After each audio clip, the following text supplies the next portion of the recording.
بسم الله الرحمن الرحيم. الحمد لله نحمده ونستعينه ونستغفره ونؤمن به ونتوكل عليه ونعوذ بالله من شرور أنفسنا ومن سيئات أعمالنا. من يهده الله فلا مضل له ومن يضلل فلا هادي له. ونشهد أن لا إله إلا الله وحده لا شريك له. ونشهد أن سيدنا ونبينا وشفيعنا وحبيبنا وكريمنا ومولانا محمدا عبده ورسوله الذي أرسل كافة للناس بشيرا ونذيرا وداعيا إلى الله بإذنه وسراجا منيرا. وصلى الله تعالى على خير خلقه محمد مظهر لطفه ونور عرشه وعلى آله وأصحابه وأتباعه أجمعين وبارك وسلم تسليما كثيرا كثيرا. أما بعد فقد قال الله عز وجل في كلامه: أعوذ بالله من الشيطان الرجيم. بسم الله الرحمن الرحيم. إنا أنزلناه في ليلة القدر وما أدراك ما ليلة القدر. ليلة القدر خير من 1000 شهر. تنزل الملائكة والروح فيها بإذن ربهم من كل أمر. سلام هي حتى مطلع الفجر. وقال النبي صلى الله تعالى عليه وآله وسلم عن أبي هريرة رضي الله تعالى عنه قال: قال النبي صلى الله تعالى عليه وآله وسلم: من قام ليلة القدر إيمانا واحتسابا غفر له ما تقدم من ذنبه. وعن أنس رضي الله تعالى عنه قال: إذا كان ليل قال رسول الله صلى الله عليه وآله وسلم: إذا كان ليلة القدر نزل جبرائيل في كبكبة من الملائكة يصلون على كل عبد قائم أو قاعد يذكر الله عز وجل، أو كما قال النبي صلى الله تعالى عليه وآله وسلم: صدق الله العظيم وصدق رسوله النبي الكريم. ونحن على ذلك من الشاهدين والشاكرين والحمد لله رب العالمين. ہم تو مائل بکرم ہے، کوئی سائل ہی نہیں، راہ دکھلائے کسے رہو منزل ہی نہیں. ہم تو مائل بکرم ہے، کوئی سائل ہی نہیں، راہ دکھلائے کسے رہو منزل ہی نہیں. تربیت عام ہے مگر جوہر قابل ہی نہیں. تربیت عام ہے مگر جوہر قابل ہی نہیں. جسے تعمیر روح آدم یہ وہ گل ہی نہیں جسے تعمیر روح آدم یہ وہ گل ہی نہیں کوئی قابل ہو تو ہم شان کئی دیتے ہیں کوئی قابل ہو تو ہم شان کئی دیتے ہیں ڈھونڈنے والوں کو دنیا بھی نہیں دیتے ہیں کوئی قابل ہو تو ہم شان کئی دیتے ہیں ڈھونڈنے والوں کو دنیا بھی نہیں دیتے ہیں۔ بزرگان محترم عزیزان گرامی، شکر و احسان اور فضل و انعام ہے اس رب اولا کا جس نے اپنے فضل و کرم اور اپنے احسان سے آج کی یہ مقدس عظیم المرتبہ رات ہمیں اپنی حیات میں میسر فرمائی۔ ہم شکر گزار ہیں ہماری مسجد کے انتظامیہ تمام احباب کے جنہوں نے رمضان کی اخیر عشرے کی تاخیراتوں میں اللہ والوں اور علماء کرام کے بیانات سے استفادے کا موقع فراہم کیا اور آج کل کے نت نئے گمراہ فتنوں سے آگاہی اور اس سے شعور بیداری کا ایک موقع ہمیں ملا۔ انشاءاللہ العزیز اور ایک جو تاخیرات باقی ہے اس میں بھی نئے فتنوں سے متعلق ہمارے شہر کے مشہور و معروف عالم دین محترم مولانا مفتی محمد زکریا احمد صاحب قاسمی ہمیں مخاطب فرمائیں گے، جن میں بالخصوص انجینئر علی مرزا کا فتنہ ہے اور ڈاکٹر فرحت ہاشمی جو ایک خاتون ہیں ان کا فتنہ ہے، اور اسی طریقے سے صدیق دیندار یہ فتنہ ہے۔ ان تمام فتنوں سے ہمیں انشاءاللہ آگاہی ملے گی۔ آج کا جو عنوان متعین تھا وہ شرک و بدعت، اس کی قباحت، توحید و سنت پر استقامت اور شب قدر کے فضائل سے متعلق۔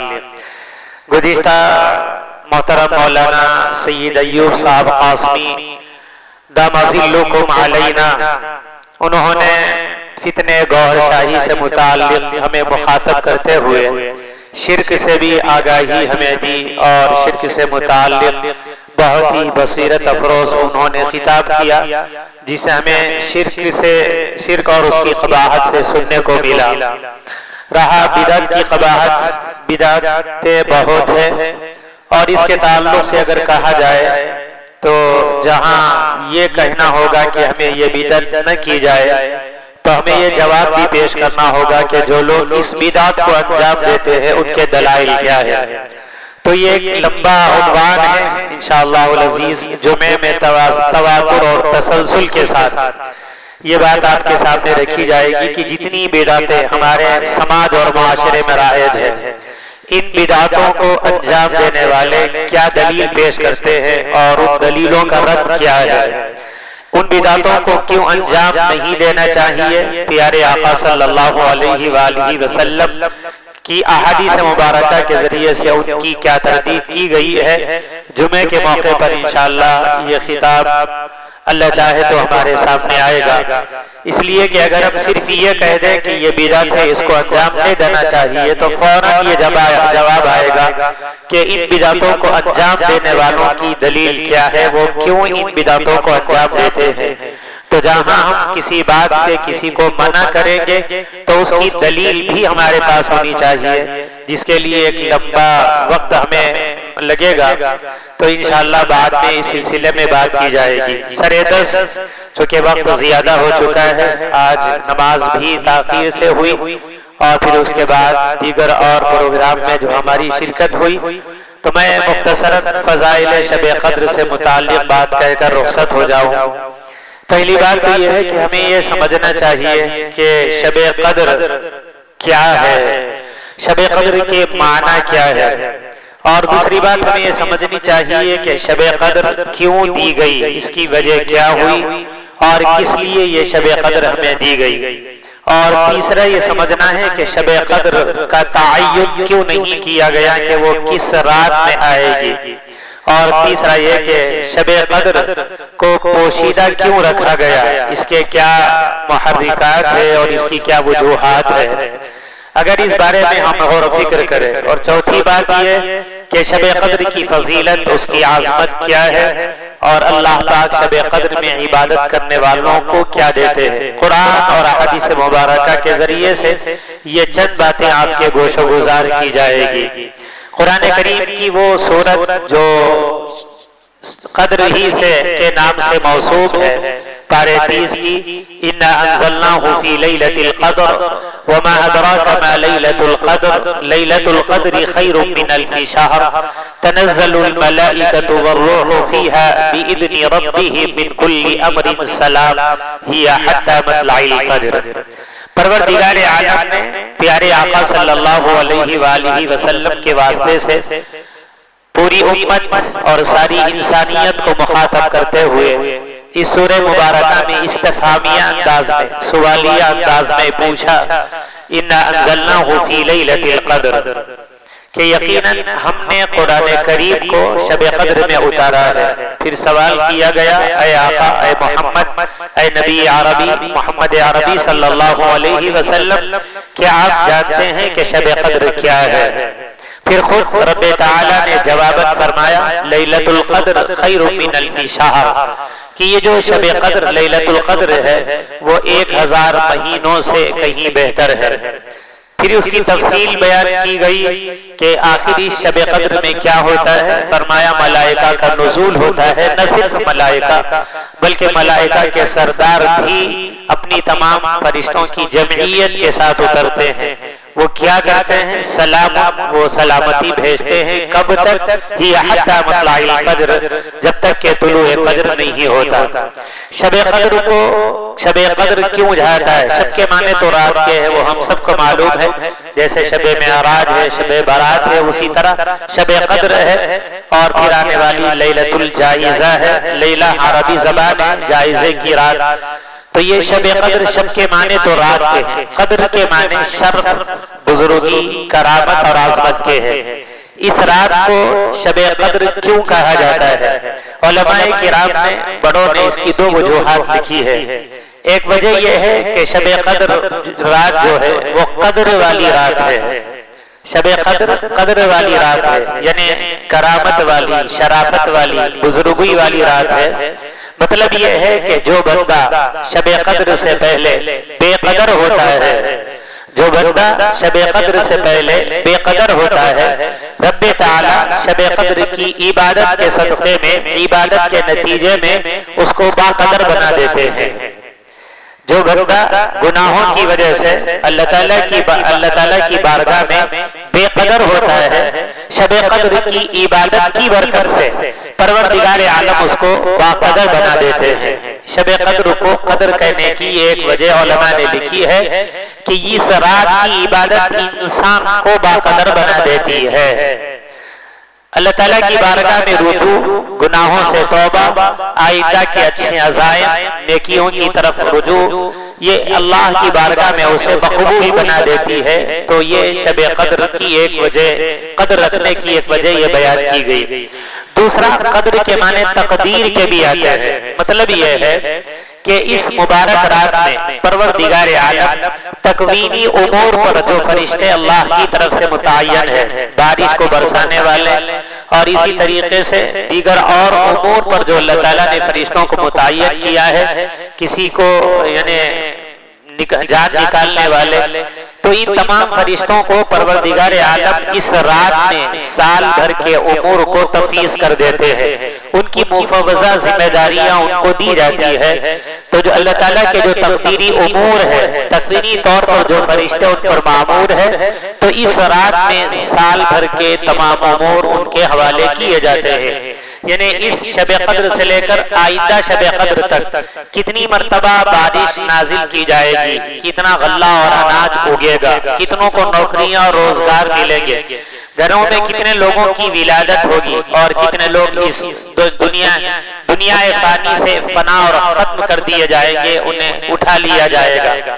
تو جتنے سارے امور ہیں نظام کائنات کے وہ اس رات میں پروردگار عالم فرشتوں کے حوالے کر دیتے ہیں، جو تقدیری طور پر اللہ نے رکھا ہے تقدیر ازلی۔ تقدیر کی دو قسمیں ہیں، ایک تقدیر مبرم ہے اور ایک تقدیر معلق ہے۔ تقدیر کی دو قسمیں ہیں، ایک تقدیر معلق اور ایک تقدیر مبرم۔ تقدیر مبرم کا مطلب یہ ہے کہ لوح محفوظ میں جو چیز لکھی جا چکی ہے وہ لکھی جا چکی ہے، وہ ایسے ہی ہونا ہے جو لکھا جا چکا ہے۔ ابھی یہ تقدیر مبرم سے تقدیر معلق کا مطلب یہ ہے کہ پروردگار عالم نے انسانوں کو اعمال کا اختیار دیا ہے، جبکہ اللہ تبارک و تعالیٰ بخوبی جانتے ہیں کہ کون سا انسان کون سا عمل اپنی زندگی میں کرے گا یا نہ کرے گا، یہ اللہ کو بخوبی معلوم ہے۔ یوں سمجھ لیجیے مثالاً کہ ایک باپ ہے، وہ اپنے بچوں کی صفات، اس کی کیفیات، ان کی عادات، ان کی چستی یا ان کی کاہلی سے باپ ضرور اسے واقف ہوتا ہے، لیکن اس کے باوجود والد اپنے بچے سے یہ کہتا ہے کہ بیٹے اگر تم یہ کام کر لو گے تو میں تمہیں یہ چیز دوں گا۔ اگر بچہ محنت کرتا ہے، امتحان میں کامیاب ہوتا ہے تو پھر والدین اس کو سائیکل دلا دیتے ہیں یا اس کو کوئی تحفہ دے دیتے ہیں، جبکہ والدین کو یہ معلوم ہے کہ میرا یہ بچہ یہ چیز کر سکے گا یا نہیں کر سکے گا، اس کو اختیار دیا جاتا ہے۔ اب اگر یہ سستی اور کاہلی کرے گا، نہیں پڑھے گا تو وہ انعام سے محروم کر دیا جائے گا، اور اگر یہ تھوڑی سی جدوجہد کوشش کرتا ہے تو پھر اسے انعام دیا جاتا ہے، جبکہ والدین کو یہ معلوم ہے کہ یہ کتنا اس کا اہل ہے، کر سکتا ہے یا نہیں کر سکتا۔ اسی طرح پروردگار عالم نے ایمان والوں کو اختیار دیا ہے۔ احادیث مبارکہ میں آپ نے سنا ہوگا علماء کرام سے کہ بعض انسان کے اعمال وہ ہوتے ہیں جو اس کی حیات کو بڑھا دیتے ہیں، اور بعض انسان کے گناہ ایسے ہوتے ہیں جو اس کی حیات کو کم کر دیتے ہیں۔ مطلب کیا ہوا؟ جبکہ ہر انسان کی تقدیری طور پر اس کی زندگی اور موت کا وقت متعین کیا جا چکا ہے کہ یہ دنیا میں آئے گا، تو اس کے آنے سے پہلے جب یہ ماں کے پیٹ میں 4 ماہ مکمل کر دیتا ہے، اس کے جسم کی ساخت 4 مہینے میں مکمل ہو جاتی ہے۔ اسی لیے فقہاء کرام نے لکھا ہے کہ 4 مہینے کے بعد اسقاط حمل کی گنجائش نہیں ہے۔ 4 مہینہ کے اندر بچہ ماں کے پیٹ میں مکمل ہو جاتا ہے، اب اسقاط حمل کی کوئی گنجائش نہیں نکالی جا سکتی ہے۔ تو کہنے کا مقصد یہ کہ جب 4 مہینے مکمل ہو جاتے ہیں، اسی وقت فرشتہ آتا ہے اور اس کی تمام امور کو لکھ دیتا ہے کہ یہ دنیا میں جا رہا ہے تو کب آئے گا، یہ دنیا میں کیا کھائے گا، کیا کمائے گا، کیا علم حاصل کرے گا اور اس پر کیسے عمل کرے گا، یہ ساری چیزیں لکھی جا چکی ہے۔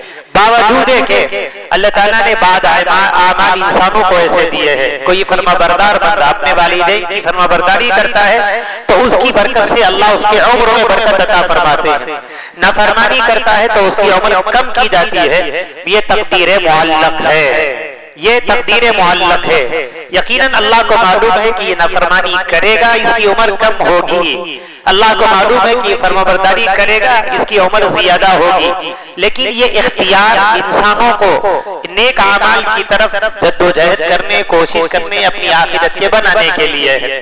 تو میں اس کر رہا تھا کہ شب قدر کو قدر اس لیے کہا جاتا ہے کہ تقدیری طور پر جو امور خدا کے تکوینی نظام سے متعلق ہے وہ فرشتوں کے حوالے کیے جاتے ہیں، اسی لیے شب قدر کو قدر کہا جاتا ہے۔ شب قدر کیوں دی گئی اس امت کو؟ جبکہ آقا علیہ الصلوۃ والسلام نے فرمایا، روایت میں بات ملتی ہے، آقا علیہ الصلوۃ والسلام نے فرمایا کہ پچھلی امتوں کو شب قدر نہیں دی گئی، پھر اس امت کو شب قدر کے دینے کی وجہ کیا ہوئی، کیوں اس امت کو شب قدر دی گئی؟ روایات میں بات ملتی ہے، پیارے آقا صلی اللہ علیہ وآلہ وسلم کے سامنے پچھلے زمانوں کے لوگوں کی عمروں کا تذکرہ کیا گیا، اور آپ کو یہ معلوم ہوا کہ پچھلے زمانے کے جو لوگ تھے وہ بڑی لمبی عمر والے تھے، 80 سال، 100 سال، جیسے کہ حضرت نوح علیہ السلام 950 سال، 4 مختلف انبیاء کا ذکر کیا گیا کہ کئی 100 سال انہوں نے دنیا میں زندگی بسر کی۔ تو آقا علیہ السلام کو تھوڑا سا رنج اور صدمہ ہوا، وجہ اس لیے کہ میری امت کی عمریں بہت کم ہوگی تو یہ کیسے زیادہ عمل کر سکے گی اور کیسے یہ جنت کی مستحق بن جائے گی۔ تو آقا علیہ السلام غم اور صدمے سے دوچار ہوئے کہ کاش میری امت کو بھی بڑی لمبی عمریں ملتی اور میری امت بھی بہت نیک عمل کرتی اور وہ جنت کو پا لیتی، خدا کا قرب اسے ملتا، وہ حق کی معرفت کو پا لیتی۔ تو آقا علیہ السلام رنجیدہ اور کبیدہ خاطر ہوئے۔ پروردگار عالم نے دیکھا کہ میرے محبوب اور محمد صلی اللہ علیہ وآلہ وسلم وہ کچھ رنجیدہ اور کبیدہ خاطر ہے، پچھلے لوگوں کی عمروں کو سن کر کہ ان کی عمریں بہت لمبی تھی، تو اللہ تبارک و تعالیٰ نے آقا علیہ السلام کے اس غم کی وجہ سے اس امت کو یہ مبارک رات مرحمت فرمائی کہ آقا آپ رنجیدہ مت ہو جائیے، آپ غمزدہ مت ہو جائیے، جائے کہ آپ کی امت کی عمریں کم ہوگی لیکن ہم آپ کی امت کو ایک ایسی رات دیں گے جو 1000 مہینوں کی عبادت سے کہیں زیادہ بہتر ان کی عبادت ہوگی، گویا کہ اس ایک رات کا جاگنا 1000 مہینوں کی عبادت سے زیادہ ہوگا۔ بلکہ بعض لوگوں نے لکھا ہے کہ وہ 1000 بھی صرف تعداد کی حد تک ہے، ورنہ اللہ کتنا نوازیں گے، کتنے سال کی عبادت کا ثواب دیں گے وہ اللہ ہی کو معلوم ہے۔ انسان کے اخلاص اور اس کے حسن عمل پر منحصر ہے کہ کون کتنا مخلص ہو کر عمل کرتا ہے، کون کتنا بہتر صالح عمل کرتا ہے، وہ اس کے عمل پر منحصر ہوگا۔ تو پیارے آقا صلی اللہ علیہ وسلم کے غم کے صدقے میں ہمیں یہ رات دی گئی ہے، ہمیں اپنے آقا کا کتنا شکر گزار ہونا چاہیے اور آقا علیہ السلام کا کتنا احسان ماننا چاہیے۔ اگر آقا کو غم نہ ہوتا تو ہمیں یہ رات نہ ملتی۔ آقا کے غم کے نتیجے میں یہ رات ملی ہے، جیسے ماں باپ اپنے بچوں کے بارے میں غمزدہ ہو جاتے ہیں، رنجیدہ ہو جاتے ہیں، ان کی ترقی کے بارے میں سوچتے ہیں، غور و فکر کرتے ہیں۔ فداہ ابی و امی محمد عربی صلی اللہ علیہ وسلم، جن پر ہمارے ماں باپ قربان، ہمارا خاندان اور ہمارے اہل و عیال قربان، پیارے آقا کے ایک غم نے اس امت کو، امت کے ایک فرد کو یہ مبارک رات عطا فرما دی۔ کہو صلو علیہ وآلہ، درود و سلام ہو اللہ کے نبی صلی اللہ علیہ وسلم پر اور اللہ کے نبی صلی اللہ علیہ وسلم کے خاندان تک، جو آپ کا خاندان قیامت تک اس دنیا میں باقی رہے گا۔ جیسا کہ اس سے پہلے ہمارے سامنے بات آئی کہ حضرت مہدی جو آئیں گے تو وہ اللہ کے نبی صلی اللہ علیہ وسلم کے خاندان سے ہوں گے، مطلب یہ ہے کہ آپ کا خاندان چلا ہے، چل رہا ہے اور قیامت تک چلے گا۔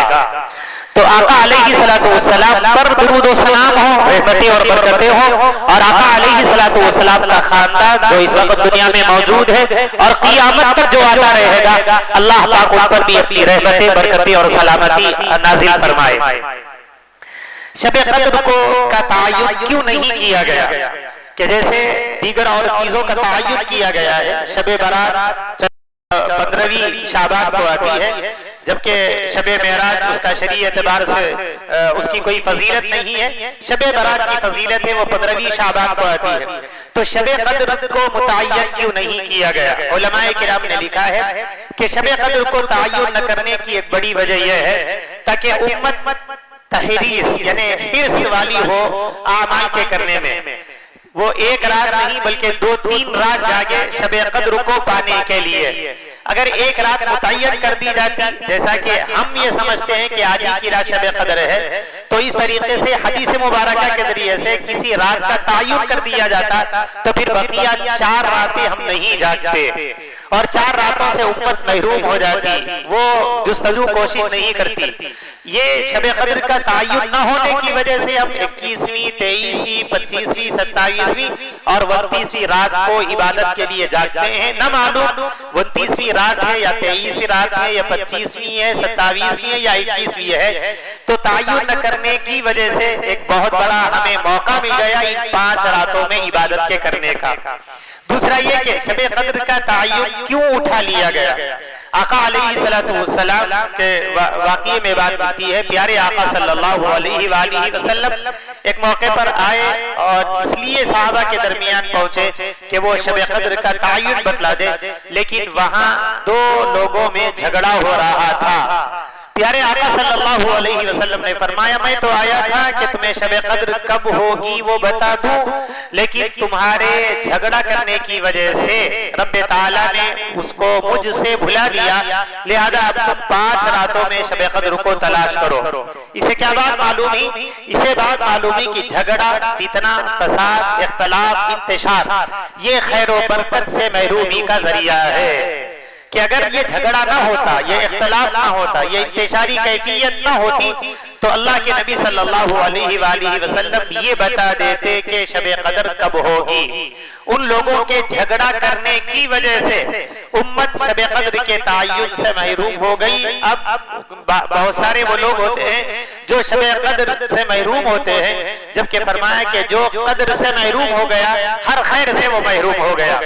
تو جھگڑا، فتنہ اور فساد جو ہوتا ہے وہ خیر و برکت سے محرومی کا ذریعہ اور سبب بنتا ہے۔ نہ صرف وہ اس واقعے سے متعلق ہے بلکہ ہمارے سماج میں، معاشرے میں اور ملک و ملت میں، بلکہ ہمارے گھریلو حالات میں اگر کہیں کسی گھر میں کوئی جھگڑا ہوتا ہے تو اس جھگڑے کی وجہ سے خیر و برکت ختم ہو جاتی ہے۔ بالخصوص جو مخلوط خاندان ہوتے ہیں، جیسے کہ بڑے لوگ ہیں، وہ مخلوط خاندان میں ایک گھر میں کئی یعنی بچے رہتے ہیں، بہویں رہتی ہے، تو وہ سارے کے سارے ایک ساتھ پکاتے اور کھاتے ہیں، جبکہ اس زمانے میں یہ بہت زیادہ مشکل ترین ہو چکا ہے، لیکن آج بھی ایسے گھرانے ماشاءاللہ موجود ہیں جو لے کر چل رہے ہیں، کئی بچوں کو ساتھ میں لے کر چل رہے ہیں۔ وہ بچے فرمانبرداری کے ساتھ اپنے ماں باپ کی بات سن کر، بہویں اپنے ساس کی بات سن کر، اور اسی طریقے سے بچے اپنے باپ کی بات سن کر، مخلوط خاندانی نظام ابھی بھی قائم ہے۔ یہ اس خاندانی نظام کی وجہ سے خیر و برکت ہوتی ہے۔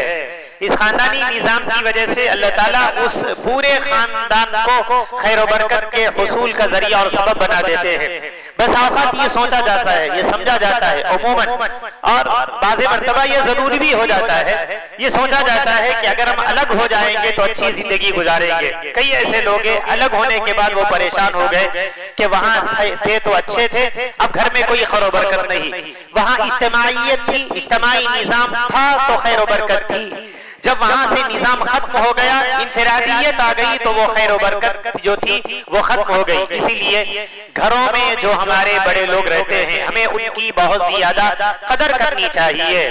ان کی وجہ سے اللہ تبارک و تعالی خیر و برکت کو نزول فرماتے ہیں۔ حضرت موسیٰ علیہ السلام کے واقعے میں بات ملتی ہے کہ حضرت موسیٰ علیہ السلام کوہ طور پر گئے پروردگار عالم سے ہم کلامی کا شرف حاصل کرنے کے لیے۔ بارہا وہ جایا کرتے تھے، تو جب وہ پہنچے تو اللہ رب العزت نے کہا کہ موسیٰ اب کی آنا تو ذرا صبر کی آنا، ادب سے آنا، احترام سے آنا اور عظمت و تقدس کا خیال کر کے آنا۔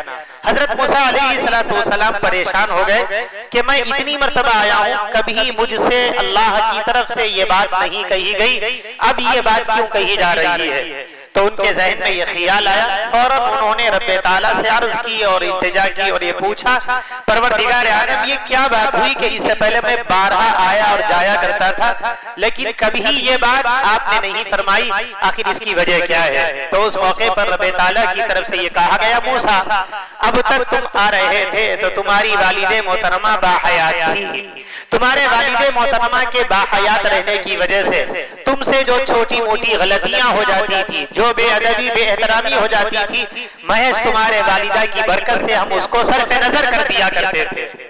اب چونکہ تمہاری والدہ باحیات نہیں ہے، وہ دنیا سے چل بسی، اب تمہیں سب الگ زندگی بسر کرنا ہوگا، اب تمہیں دیکھ کر سنبھل کر دنیا میں رہنا ہوگا۔ اس کا مطلب یہ ہے کہ کسی کے والدین دنیا کے کسی خطے، کسی ملک میں، کسی علاقے میں رہتے ہیں، وہ اپنے بچوں کے لیے خیر اور برکت کے حصول کا اور ان پر آنے والی بلاؤں کے ٹالنے کا ذریعہ اور سبب بنتے ہیں۔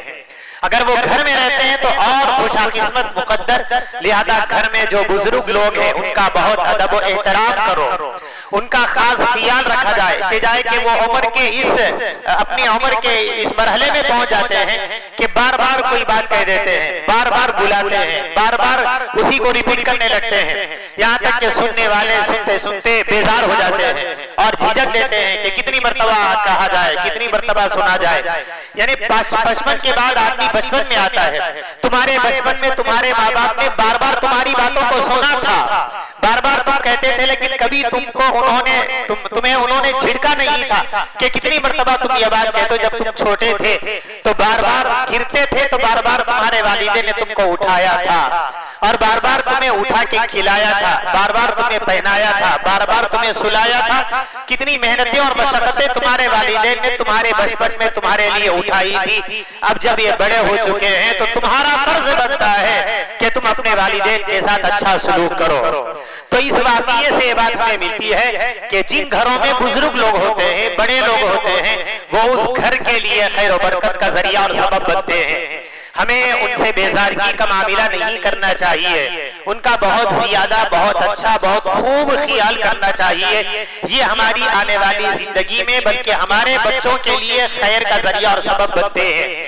اللہ ان کی وجہ سے ہمارے اور ہمارے بچوں کے مقدر کو چمکا دیتے ہیں. اس وقت یہ نظام ہمارے مسلمان معاشرے میں بہت زیادہ بگڑتا جا رہا ہے.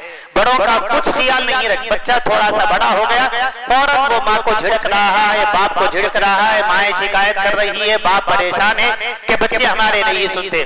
آج تم جو کچھ کر رہے ہو کل وہ دن آئے گا کہ تمہاری اولاد تمہارے ساتھ اس سے زیادہ کرے گی. جب تمہیں یہ احساس ہوگا کہ کاش ہم اپنے ماں باپ کا خیال کر لیتے. کتنے ایسے اس وقت خاندان ہیں جو اس ناچیز کے تجربے میں ہے کہ ہم نے خود دیکھا کہ انہوں نے ان کے ماں باپ کو ستایا تھا، آج وہ بھگت رہے ہیں. ہم بخوبی جانتے ہیں، تجربہ اور مشاہدہ ہے، واقعات ہماری آنکھوں اور نظروں کے سامنے ہے. ہم نے سنا تھا کہ انہوں نے اپنے ماں باپ کو ستایا تھا، آج وہ ماں باپ ان کے دنیا میں باحیات نہیں ہے لیکن آج ان کی اولاد ان کو وہ سبق سکھا رہی ہے. اور وہ کہہ رہے کہ کاش ہماری اولاد کو ہم نہ جنتے تو کتنا اچھا ہوتا، یہ اولاد پیدا نہ ہوتی تو کتنا اچھا ہوتا. وجہ یہ نہیں سوچا کہ میں نے اپنے ماں کو ستایا تھا، باپ کو ستایا تھا، ماں باپ کو ہم نے جھڑکا تھا، ان کو گھر سے نکال دیا تھا، یہ یاد نہیں آتا. اور آج یہ کہہ رہے ہیں کہ دعا کیجیے بچہ ستا رہا ہے، دعا کیجیے کہ بچی نے ایسا کیا ہے، ہماری بے عزتی رسوائی ہو گئی. یہ کیوں ہوا؟ یہ دراصل بھگت رہے ہو وہ جو تم نے اپنے ماں باپ کے ساتھ کیا تھا. بہرحال یہ اس موقع پر یہ ہوتا نہیں، میں نے یہ بات اس لیے عرض کی کہ فتنہ اور فساد، جھگڑا یہ خیر و برکت سے محرومی کا ذریعہ اور سبب بنتا ہے. آقا علیہ السلام نے یہ فرمایا کہ میں تو آیا تھا شب قدر کو بتانے کے لیے لیکن تمہارے اس جھگڑے کی وجہ سے شب قدر کا تعین اٹھا لیا گیا. اس موقع پر گزارش ہے کہ جو مخلوط خاندانی نظام اس موقع پر ہے وہ بہت ہی اچھا اور بہتر ہے. ورنہ جیسے ہی شادی ہو جاتی ہے بہو الگ ہو جاتی ہے، بیٹا الگ ہو جاتا ہے. اب وہاں جانے کے بعد کئی مسائل ایسے پیدا ہو رہے ہیں جس کو نہ میں کہہ سکتا ہوں نہ آپ سن سکتے ہیں. ایسے واقعات ہو رہے ہیں یہ مسلم معاشرے میں، اور جس کو یعنی جن کے بارے میں ہم یہ کہتے ہیں کہ یہ ایمان والے ہیں، صاحب ایمان ہے. الگ ہونے کی وجہ سے کئی ایسے حالات واقعات کا صدور ہو رہا ہے، ہمارے کان سن رہے ہیں اور لوگ اپنی زبانوں سے کہہ رہے ہیں جو ہم اس موقع پر نہ سننے کے لائق ہے نہ کہنے کے قابل ہے. تو یہ کیوں ہوا؟ ہمارا جو مخلوط نظام تھا وہ دور تھا جب دو بچے ہونے کے باوجود بھی یہ جو دو بچوں والا باپ تھا وہ اپنے ماں باپ سے ایسا ڈرتا تھا جیسا چھوٹے بچے ڈرتے ہیں. پتہ ہی نہیں چلتا تھا کہ کس طریقے سے بچے بڑے ہو گئے. آج بچہ تھوڑا سا بڑا ہو گیا وہ اپنے ماں باپ پہ حاوی ہو رہا ہے جھڑکنے کی وجہ سے. یہ دراصل اس میں ہمارا بھی قصور ہے کہ بچپن سے ہم ٹہنی کو دوست نہیں کرتے.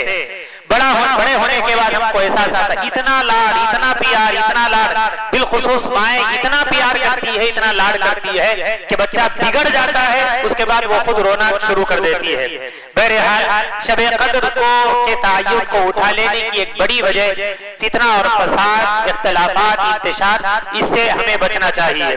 پیارے آقا صلی اللہ علیہ وآلہ وسلم نے شب قدر کے بارے میں ہمیں جو فضیلت ارشاد فرمائی، اِنَّا أَنزَلْنَاهُ فِي لَيْلَةِ الْقَدْرِ لَيْلَةُ الْقَدْرِ خَيْرٌ مِّنْ أَلْفِ شَهْرٍ تَنَزَّلُ الْمَلَائِكَةُ وَالرُّوحُ فِيهَا بِإِذْنِ رَبِّهِمْ مِنْ كُلِّ أَمْرٍ سَلَامٌ هِيَ حَتَّىٰ مَطْلَعِ الْفَجْرِ. ایک وہ موقع تھا جبکہ پروردگار عالم نے فرشتوں سے یہ کہا تھا وَإِذْ قَالَ رَبُّكَ لِلْمَلَائِكَةِ إِنِّي جَاعِلٌ فِي الْأَرْضِ خَلِيفَةً، تو اس موقع پر فرشتوں نے کہا تھا اِذْ قَالَ رَبُّكَ لِلْمَلَائِكَةِ إِنِّي جَاعِلٌ فِي الْأَرْضِ خَلِيفَةً قَالُوا أَتَجْعَلُ فِيهَا مَن يُفْسِدُ فِيهَا وَيَسْفِكُ الدِّمَاءَ، کہ اللہ نے یہ کہا کہ میں انسانوں کو دنیا میں پیدا کرنے والا ہوں، اپنے خلیفے کو دنیا میں بھیجنے والا ہوں۔ تو فرشتوں نے کہا تھا آپ ایسی مخلوق کو کیوں پیدا کر رہے ہیں جو فتنہ اور فساد پھیلائے گی، جو خون بہائے گی، آپ ایسی مخلوق کو کیوں پیدا کر رہے ہیں؟ آپ کی عبادت کے لیے تو ہم کافی ہے، خامخواہ اس مخلوق کو آپ کیوں پیدا کر رہے ہیں؟ انہوں نے رب تعالیٰ کے سامنے اپنی یہ عرضی پیش کی تھی۔ تو جب شب قدر کے موقع پر اللہ کے نیک بندے اللہ کی بارگاہ میں عبادت کرتے ہیں تو علماء نے لکھا ہے اللہ تبارک و تعالیٰ اس موقع پر فرشتوں کو دنیا میں اتار کر اپنی اس انسانی مخلوق کی عبادت اور بندگی کو بتا کر ان کے سامنے یہ بات رکھتے ہیں کہ تم نے کل یہ کہا تھا کہ ایسی مخلوق کو کیوں پیدا کر رہے ہیں جو فتنہ اور فساد کرے گی، خون بہائے گی، دیکھو میرے بندے کس طرح عبادت کر رہے ہیں، کس طرح رکوع کر رہے ہیں، کس طرح سجدہ کر رہے ہیں، کس طرح میرا کلام قرآن پڑھ رہے ہیں، کس طرح میرے حبیب پر درود بھیج رہے ہیں، کس طرح وہ نوافل پڑھ رہے ہیں۔ تو فرشتے اپنے اس قوم کی معذرت کے لیے دنیا میں آتے ہیں کہ یقیناً اے پروردگار عالم، ہم نے جو کہا تھا، ہم معذرت خواہ ہیں، ہم نے غلط کہا تھا، یہ آپ کے مبارک بندے ہیں جو آپ کی عبادت اور بندگی کا فریضہ انجام دے رہے ہیں۔ تو فرشتوں کا نزول ان کی معذرت کے پیش کرنے کے لیے کہ ہم نے خامخواہ آپ کے اس انسانی مخلوق کے پیدا ہونے پر ہم نے یہ کہا تھا کہ آپ مت پیدا کیجئے، ہم معذرت کرتے ہیں، ہم نے جو کہا تھا وہ غلط کہا تھا۔ دوسری وجہ علماء نے لکھی ہے تنزل الملائکۃ والروح فیہا بإذن ربہم من کل امر سلام ہی حتی مطلع الفجر۔ پروردگار عالم فرشتوں کو کیوں نازل کرتے ہیں؟ فرشتوں کو اس لیے اتارتے ہیں کہ یہ فرشتے آ کر دیکھتے ہیں، بلکہ حضرت جبرائیل کی رفاقت میں، بلکہ حضرت جبرائیل ہزاروں لاکھوں فرشتوں کی معیت میں آسمان دنیا سے زمین پر اترتے ہیں۔ فرمایا کہ جنگل و بیابان و صحرا ہو، چاہے وہ دیہات ہو یا قریہ ہو، چاہے وہ شہر ہو یا منڈل ہو، جہاں کہیں بھی خدا کے بندے عبادت اور بندگی کرتے ہیں، حضرت جبرائیل یہ کہتے ہیں کہ جاؤ اس گھر میں جاؤ، اس علاقے میں جاؤ، اس مسجد میں جاؤ، اور اس جنگل و بیابان میں، اس جھوپڑی میں جاؤ جہاں اس رات میں اللہ کے بندے اللہ کی عبادت اور بندگی کر رہے ہیں، جاؤ انہیں سلام کرو، ان کے لیے سلامتی کی دعائیں دو اور ان کے لیے خدا کی رحمت کی دعائیں دو، اس لیے کہ یہ بندے اپنے رب کی عبادت اور بندگی کر رہے ہیں۔ تو گیا کہ پوری دنیا میں اس موقع پر، ہندوستان لیجیے یا برصغیر، اس موقع پر جہاں جہاں شب قدر منائی جا رہی ہے، ہم جس طریقے سے بیٹھے ہوئے ہیں، پوری دنیا میں جہاں جہاں شب قدر، جو لوگ جنگل و بیابان میں، شہروں میں یا منڈلوں میں، قریوں میں، مسجد میں یا گھروں میں، جھوپڑیوں میں، جہاں کہیں لوگ شب قدر منا رہے، عبادت کر رہے ہیں، حضرت جبرائیل اپنے پورے فرشتوں کی جمعیت کے ساتھ ہر قریے میں، ہر شہر میں، ہر دیہات میں، ہر جھوپڑی میں، ہر محل میں، ہر عمارت میں وہ چلے جاتے ہیں اور کہا کہ جہاں کہیں کسی بندے کو دیکھو کہ اس رات میں عبادت کر رہا ہے، وہاں جاؤ، اس کے لیے سلامتی کی دعا کرو، رحمت کا نزول اس کے لیے کرو۔ یہ اللہ کی طرف سے ہم جیسے گنہگاروں اور پاپیوں، ہم جیسے خاطیوں کے لیے بہت بڑا اعزاز ہے کہ ہم جیسے گنہگاروں کے لیے اللہ اپنی نورانی مخلوق کو اتار کر ہمارا اعزاز و اکرام کر رہے ہیں۔ اس لیے فرمایا تنزل الملائکۃ والروح فیہا بإذن ربہم من کل امر، جائے کہ ہماری نظریں اوجھل ہیں ان فرشتوں کو دیکھنے کی وجہ سے، لیکن قرآن کہہ رہا ہے تو ہمیں یقین کرنا ہوگا کہ یہ مجلس صرف ہماری مجلس نہیں ہے، بلکہ ہماری اس مجلس میں خدا کی رحمت کے فرشتے موجود ہیں۔ ہمیں یقین کرنا ہوگا، قرآن کہہ رہا ہے تنزل الملائکۃ والروح فیہا، حضرت جبرائیل کمانڈنگ کر رہے ہیں، پوری دنیا میں وہ کمانڈنگ کر رہے ہیں، پوری دنیا میں وہ اپنی طرف سے فرشتوں کو، اپنے لشکر کو، اپنی فوج کو اور اپنے جتنے فرشتے بھیج رہے ہیں کہ تم وہاں جاؤ، تم وہاں جاؤ، تم اس علاقے میں جاؤ، تم ہندوستان کے فلاں شہر میں جاؤ، تم فلاں علاقے میں جاؤ، کہ پوری دنیا میں جہاں جہاں شب قدر منائی جا رہی ہے، اللہ کی رحمت کے فرشتے وہاں موجود ہیں۔ تنزل الملائکۃ والروح فیہا بإذن ربہم من کل امر سلام ہی حتی مطلع الفجر، غروب آفتاب سے فرشتے آ چکے ہیں، ہم محروم ہیں، نمازیں دیر سے رکھی جا رہی ہے، بعض مسجدوں میں 10:30 بجے نماز رکھی جاتی ہے، بلکہ ایسے مواقع پر نماز جلدی رکھنی چاہیے۔ ہم اپنا مزاج نہیں بدلتے، شریعت کے مزاج کو ہم بدلنے کی کوشش میں ہے کہ ہمارا مزاج یہ ہے کہ ہم تیار ہوں گے، نہائیں گے، دھوئیں گے، پیٹ بھر کے جم کے کھائیں گے، تب کہیں گھر سے نکل کے آئیں گے۔ ہم اپنا مزاج بدلنا نہیں چاہتے، شریعت کو ہم بدلنے کی کوشش میں ہے۔ تو میرے دوستو، ضرورت اس بات کی ہے کہ اگر مسجد میں نماز دیر سے بھی رکھی جائے، مغرب ہوتے ہی ہم عبادت شروع کر دینا چاہیے۔ مغرب سے عشاء کے درمیان ہم صلاۃ التسبیح پڑھ سکتے ہیں، 500 مرتبہ درود شریف پڑھ سکتے ہیں، 2-4 پارے قرآن کریم کی تلاوت کر سکتے ہیں۔ لہذا غروب آفتاب سے فرشتے آ چکے ہیں، مسجد میں غروب آفتاب سے آ چکے ہیں، موجود ہیں، اور کب تک؟ جب تک رہیں گے، جب تک طلوع فجر نہیں ہوگا، اس وقت تک فرشتوں کی معیت میں، رحمت کے نورانی ماحول میں ہمیں عبادت اور بندگی کرنی چاہیے۔ چائے یعنی پینے کے بہانے یا ادھر ادھر گھومنے کے بہانے میں اپنا وقت ضائع نہ کریں، بلکہ ہم اپنے وقت کو اللہ کی عبادت اور بندگی کے لیے صرف کریں۔ چونکہ دعا کا موقع ہے، یہ شب قدر کیوں، شب قدر کا معنی اور مطلب کیا ہے، میں نے آپ کے سامنے رکھ دیا کہ یہ ایسی قدر والی رات ہے جو ناقدر بے قدر لوگوں کو باقدر بنا دیتی ہے۔ یہ وہ قدر والی رات ہے جو تقدیری اور تقوینی امور فرشتوں کے حوالے کیے جاتے ہیں۔ پھر یہ بات ہمارے سامنے آئی کہ شب قدر کا تعین اس لیے نہیں کیا گیا تاکہ امت زیادہ راتوں تک جاگے، اور دوسری وجہ یہ ہے کہ شب قدر امت کے فتنے اور فساد یعنی ان لوگوں کے اختلافات کی وجہ سے اس کا تعین نہیں کیا گیا۔ شب قدر کی عظمت یہ ہے کہ 1000 سال کی عبادت کے کرنے کی عبادت کا ثواب ہمیں دیا جاتا ہے۔ ایک نماز ہم پڑھیں گے تو 1000 نمازوں کے پڑھنے کا ثواب ہمیں ملے گا، 1000 مہینے کی عبادت کا ثواب ہمیں ملے گا۔ تو ہمیں چاہیے کہ کثرت سے عبادت کرے، اپنے وقت کو فارغ کرے اور اللہ کے لیے کچھ نہ کچھ عبادت اور بندگی انفرادی طور پر کرے۔ اب میں آپ کو بتاؤں کہ اس موقع پر دعا ہوگی، ہم سب کے سب دعاؤں کے لیے بیٹھے ہوئے ہیں کہ دعا ہوگی تو ہم آمین کہیں گے۔ میں یہ بات آپ کے سامنے عرض کرتا چلوں کہ دعا کب قبول ہوتی ہے، دعا قبول ہونے کے اسباب کیا بنتے ہیں، اس کے کیا ذرائع ہیں۔ جیسا کہ روایات میں ایک واقعہ ہمیں ملتا ہے، اس واقعے کو آپ غور سے سنیں۔ اس واقعے سے یہ بتایا گیا ہے کہ دعائیں قبول کرنے کے لیے خود ہمارے اعمال ہونے چاہیے، ہمارے اعمال خود ہماری دعاؤں کو قبول کروا لیتے ہیں، ہمارے اعمال خود ہماری دعاؤں کو قبول کرواتے ہیں۔ میں ایک واقعہ کہہ کر اپنی بات ختم کروں چونکہ وقت زیادہ ہوتا جا رہا ہے، کہ واقعہ لکھا ہے کہ بنی اسرائیل کے 3 دوست کسی موقع پر کہیں سفر کے لیے وہ لوگ نکلے۔ سفر کے لیے جب یہ لوگ نکلے تو راستہ چلتے چلتے ہوا ہے کہ بارش ہوئی اور بہت تیز موسلادھار بارش ہوئی۔ صحرا اور جنگل کا علاقہ تھا، وہ یعنی تیز ہوائیں چلی، بارش ہوئی، تو اس موقع پر بارش کے بھیگنے سے بچنے کے لیے یا اس ہوا تیز ہوا سے بچنے کے لیے، بجلی کی کڑک سے بچنے کے لیے انہوں نے دیکھا کہ کوئی ایسی جگہ مل جائے جہاں ہم کچھ پناہ لے سکے، اپنے آپ کو کچھ بچا سکے۔ واقعہ میں لکھا ہے کہ دوڑتے دوڑتے وہ لوگ ایک پہاڑ پر پہنچے۔ پہاڑ پر جب پہنچے تو وہاں ایک غار انہیں دکھا، ایک سوراخ انہیں دکھا، تو انہوں نے کہا کہ چلو اس غار میں جائیں گے، تھوڑا سا ہمیں موقع مل جائے گا، بھیگنے سے ہم بچ جائیں گے، بجلی کی کڑک اور ان ہواؤں کے تیز ہوا کی وجہ سے تھوڑا سا ہمیں راحت ملے گی۔ تو یہ جو 3 دوست تھے، یہ 3 کے 3 اس غار میں چلے گئے اور وہاں انہوں نے پناہ لی، تھوڑا سا انہیں سکون میسر ہوا۔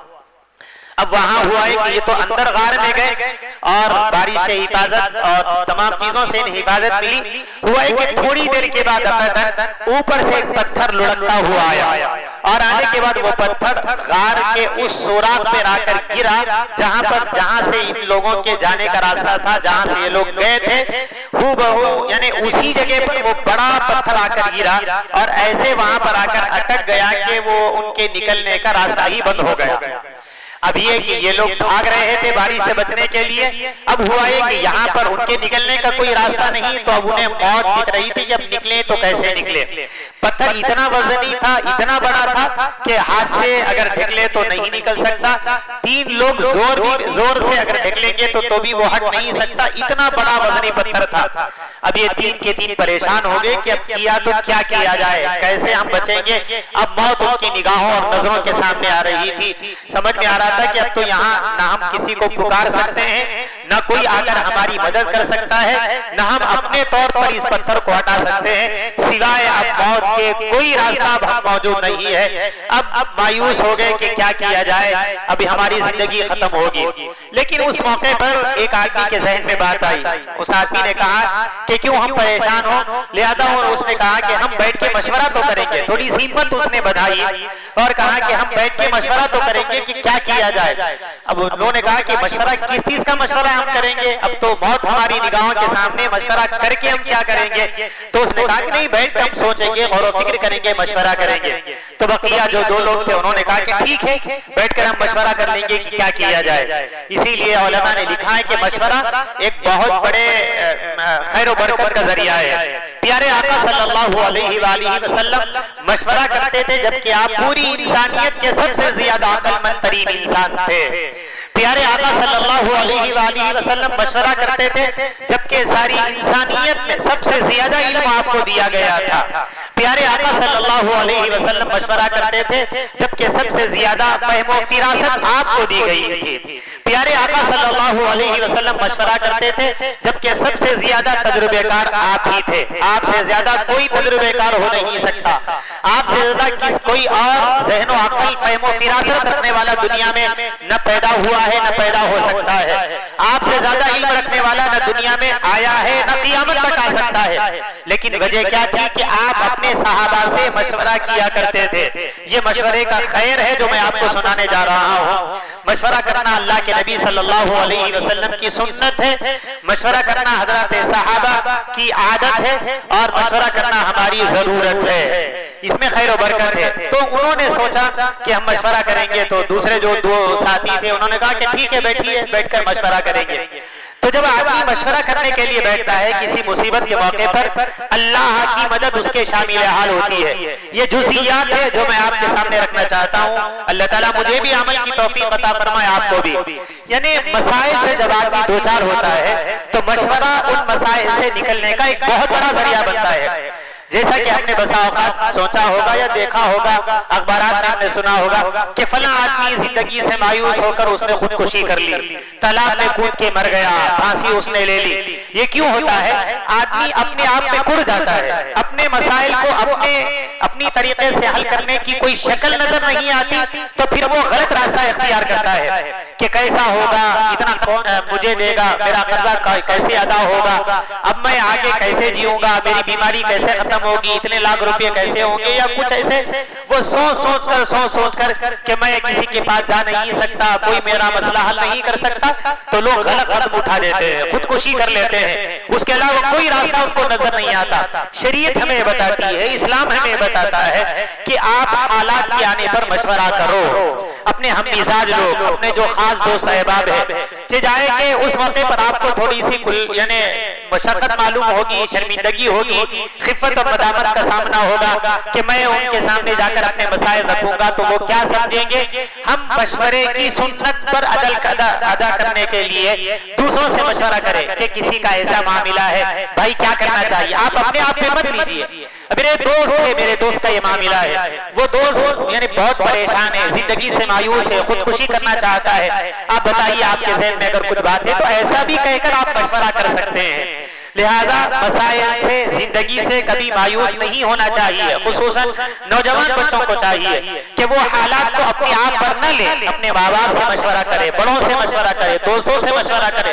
بہت سارے نوجوان حالات سے مایوس ہو کر خودکشی کر لیتے ہیں، شریعت اور اسلام ہمیں یہ طریقہ نہیں بتاتا۔ تو میں عرض کر رہا تھا اس موقع پر لوگوں نے مشورہ کیا، جب وہ مشورے کے لیے بیٹھے تو اندازہ کیجیے اللہ کی ایسی غیبی مدد ان کے سامنے آئی کہ اللہ تبارک و تعالیٰ نے ان کے ذہن و دماغ کو کھول دیا۔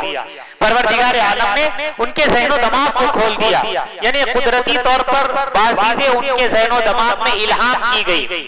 بعض مرتبہ اللہ والے بیان کرتے ہیں تو ان کا الہامی بیان ہوتا ہے۔ الہامی بیان یہ کہ مجمع کے جو سوالات ہوتے ہیں وہ ان کا بیان اتنا بہترین بیان ہوتا ہے کہ مجمع کے سارے سوالوں کے جوابات ان کے بیان میں ان کو مل جاتے ہیں۔ حالانکہ کوئی اٹھ کر آ کر ان سے سوال نہیں کرتا، کوئی اٹھ کر آ کر اپنی ضرورت پیش نہیں کرتا، میرا یہ اشکال ہے، میرا یہ اعتراض ہے، میرا یہ سوال ہے۔ لیکن اللہ تبارک و تعالیٰ مجمع کے اس خلوص کی وجہ سے، اور ان کی فکر و تڑپ کی وجہ سے کہنے والے کے ذہن و دماغ میں ایسی باتوں کو ڈال دیتے ہیں کہ مجمع جن سوالات کو پوچھنا چاہتا ہے یہ بیان خود بخود ان کے سوال کا جواب بن جاتا ہے۔ بہت ساری مجلسوں میں ہم نے دیکھا، اللہ والوں کی وہ مجلسیں ہوتی ہیں، علماء کی مجلسیں ہوتی ہے کہ خود بخود الہامی بیان ان کا ہوتا ہے کہ مجمع جو حالات کو لے کر آتا ہے ہو بہو وہی حالات وہ مجمع کے سامنے بیان کرتے ہیں۔ تو جب یہ تین لوگ مشورے کے لیے بیٹھے، اللہ کی ایسی غیبی مدد ان کے ساتھ شامل حال ہوئی تو اللہ نے ان کے ذہن و دماغ کو کھول دیا۔ مشورے میں بیٹھنے کے بعد انہوں نے کوشش کی کہ اب کیا کیا جائے، تو اس میں سے ایک صاحب کے ذہن میں یہ بات آئی، انہوں نے کہا کہ بھائی اب دیکھو موت ہمارے سامنے ہے، کوئی آ کر بچانے والا ہٹانے والا نہیں پتھر، ہم اگر چیخیں بھی تو ہماری آواز کہیں جانے والی نہیں، سوائے موت کے کوئی راستہ نہیں۔ میرے ذہن میں ایک بات آتی ہے، اللہ کی طرف سے یہ بات ان کے ذہن میں آئی، میرے ذہن میں ایک بات یہ آتی ہے کہ ہم اپنی پچھلی زندگی پر غور و فکر کریں گے۔ انہوں نے کیا کہا؟ میرے ذہن میں یہ بات آتی ہے ہم اپنی پچھلی زندگی پر غور و فکر کریں گے، ہماری پچھلی زندگی میں کوئی اچھا عمل ہمارے سمجھ میں آ رہا ہے کہ ہم نے اللہ کے لیے وہ عمل کیا ہوگا، تو میرے ذہن میں یہ بات آتی ہے ہم اللہ کے پاس اپنے اس عمل کو وسیلہ بنا کر، اپنے اس عمل کو خدا کے حضور میں پیش کر اللہ سے یہ کہیں گے، اے پروردگار عالم، میری زندگی کا یہ عمل میں نے آپ کے لیے کیا تھا، اگر میرا وہ عمل آپ کی بارگاہ میں قبول ہے تو آپ ہماری زندگی کے بچنے کا کوئی ذریعہ اور سبب بنا دیجیے۔ دیکھیے کتنی اچھی بات ان کے ذہن میں آئی، یہ کب ہوا؟ مشورے کی وجہ سے ہوا، اللہ نے ان کے ذہن میں بات ڈالی۔ تو اس آدمی نے کہا میرے ذہن میں یہ بات آ رہی ہے کہ ہم اپنی پچھلی زندگی پر غور و فکر کریں گے، کوئی اچھا عمل ہمارا ایسا ہے جس کو ہم اللہ کی بارگاہ میں پیش کر سکتے ہیں، تو اس عمل کو پیش کر کے اللہ سے یہ دعا کریں گے کہ اللہ ہمارے لیے کوئی راستہ بنا دیجیے۔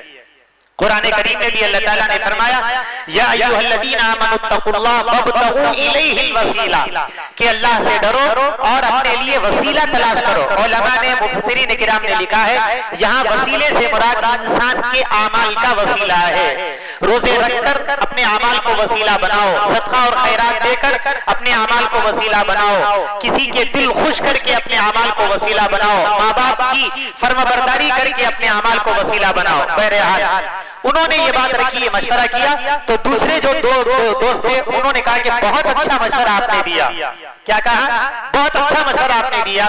اب تینوں اپنی زندگی کے حالات پر غور و فکر کرنے لگے کہ پرانی زندگی میں، اپنی پچھلی زندگی میں کون سا اچھا عمل ہے، کون سا اچھا عمل ہے، بہت دیر تک غور و فکر کرنے لگے، اللہ کی مدد ان کے شامل حال تھی۔ تو ایک آدمی نے ان میں سے یہ کہا کہ اے پروردگار عالم، انہوں نے نماز پڑھی اور پھر اللہ تعالیٰ سے دعا کی، اے پروردگار عالم، میری زندگی کے ایک عمل میں آپ کی بارگاہ میں پیش کرنا چاہتا ہوں۔ وہ عمل یہ ہے کہ میں ایک چرواہا تھا اور میرے پاس کچھ جانور تھے، آپ جانتے ہیں کہ میں جانوروں کو چرایا کرتا، رات میں لے کر آتا، اس جانوروں کا دودھ دو ہوتا اور پھر میں اپنے باپ کو پلاتا، اپنے بچوں کو پلاتا، میں اور اپنی بیوی پیتے، اور پھر ہماری زندگی کا گزر بسر اسی کے اوپر منحصر تھا، آپ بخوبی جانتے ہیں۔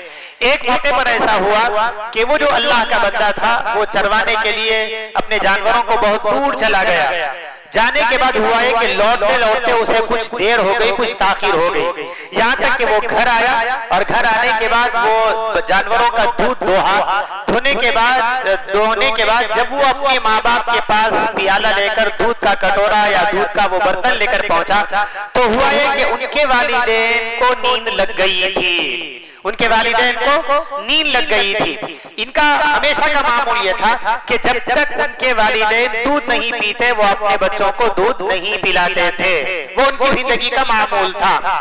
اب یہ تاخیر ہو گئی، دیر ہو گئی، اب دودھ دوہنے کے بعد وہ لے کر جب برتن لے کر ماں باپ کے کمرے میں یا ان کے پاس پہنچے تو دیکھا کہ ان کے والدین سو گئے ہیں، ان کو نیند لگ گئی ہے۔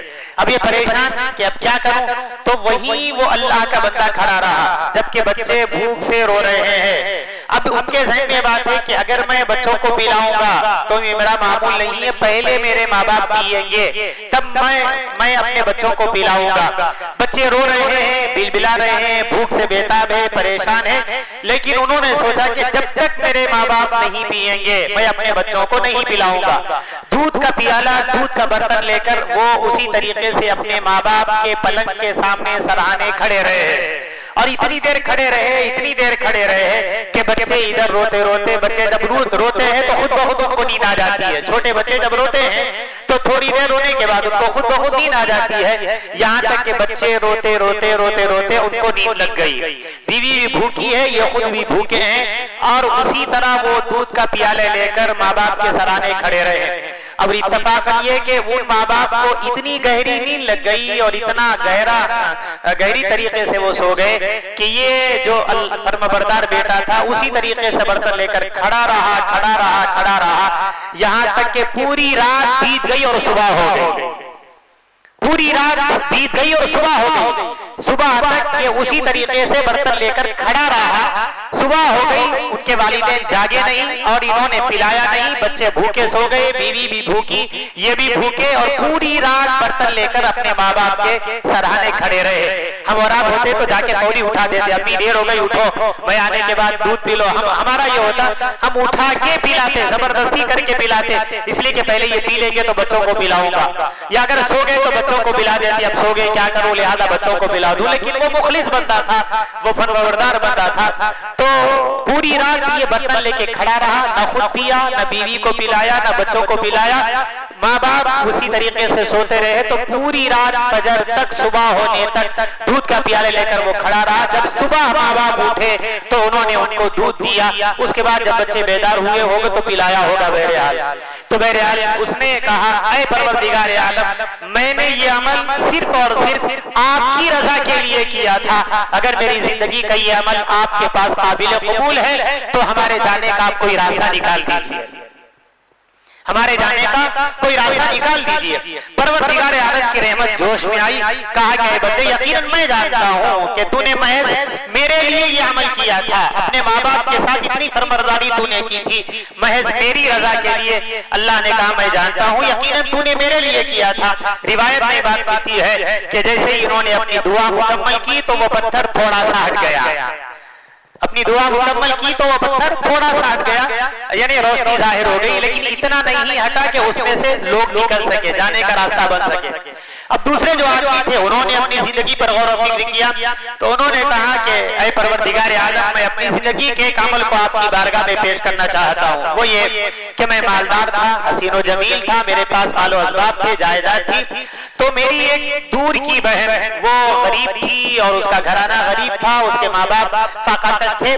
تو میری اس دور کی بہن کو، رشتے کی بہن کو، اسے ضرورت پڑی، حاجت پڑی، اپنے گھر کے مسائل اس کے سامنے آئے، ماں باپ کے لیے کھانے پینے کا انتظام کرنا تھا. تو وہ ایک موقع پر میرے پاس آئی اور کہا کہ بھائی ہمارے گھر کے ایسے حالات چل رہے ہیں، ماں باپ کے لیے کھانے کے لیے کچھ نہیں ہے، آپ ہماری کچھ مدد کر دیجیے تاکہ ہمارے کھانے کا، راشن کا کوئی انتظام ہو.